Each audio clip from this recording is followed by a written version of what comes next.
Henry, James, and Gordon were miserable. They had been shut up for several days for being naughty and longed to be let out again. At last, the Fat Controller arrived. "I hope you are sorry," he said, "and understand that you are not so important after all.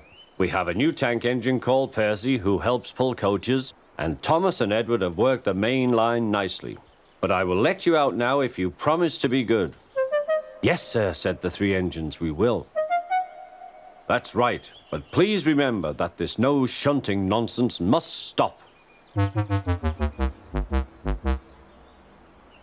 He then told Percy, Edward, and Thomas that they could go and play on the branch line for a few days. And they ran off happily to find Annie and Clarabelle at the junction. The two coaches were so pleased to see Thomas again. Edward and Percy played with trucks. "Stop, stop, stop," screamed the trucks as they were pushed into their proper sidings. But the two engines laughed and went on shunting till the trucks were tidily arranged.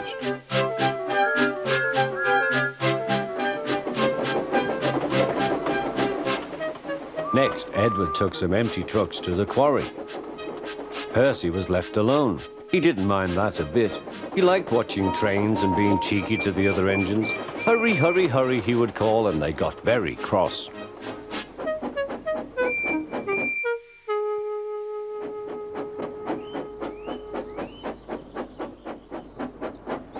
After a great deal of shunting, Percy was waiting for the signalman to set the point so that he could get back to the yard. He was eager to work, but was being rather careless and not paying attention. Edward had warned Percy, "Be careful on the main line. Whistle to the signalman you are there." But Percy didn't remember to whistle, so the busy signalman forgot him. Percy waited and waited. The points were still against him, so he couldn't move. Then he looked along the main line. Peep, peep! He whistled in horror, for rushing straight towards him was Gordon with the express.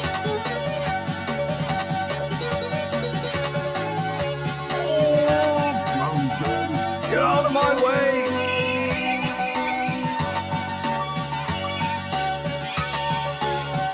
Percy opened his eyes. Gordon had stopped with Percy's buffers a few inches from his own.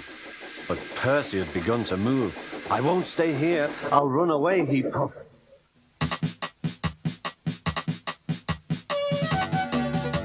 He went straight through Edward's station and was so frightened that he ran right up Gordon's hill without stopping.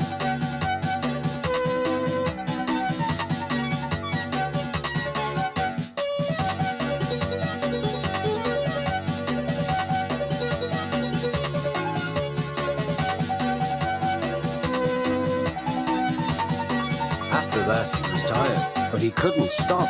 He had no driver to shut off steam and apply the brakes. "I want to stop, I want to stop," he puffed. The man in the signal box saw Percy was in trouble, so kindly set the points. Percy puffed wearily onto a nice empty siding, ending in a big bank of earth. He was too tired now to care where he went. "I want to stop, I want to stop. I have stopped," he puffed thankfully.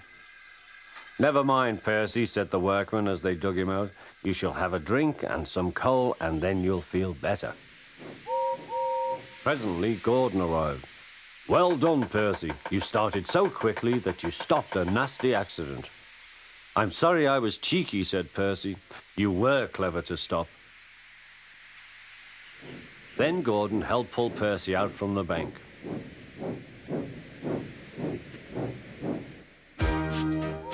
Percy is still cheeky because he is that sort of engine, but he is always most careful when he goes on the main line.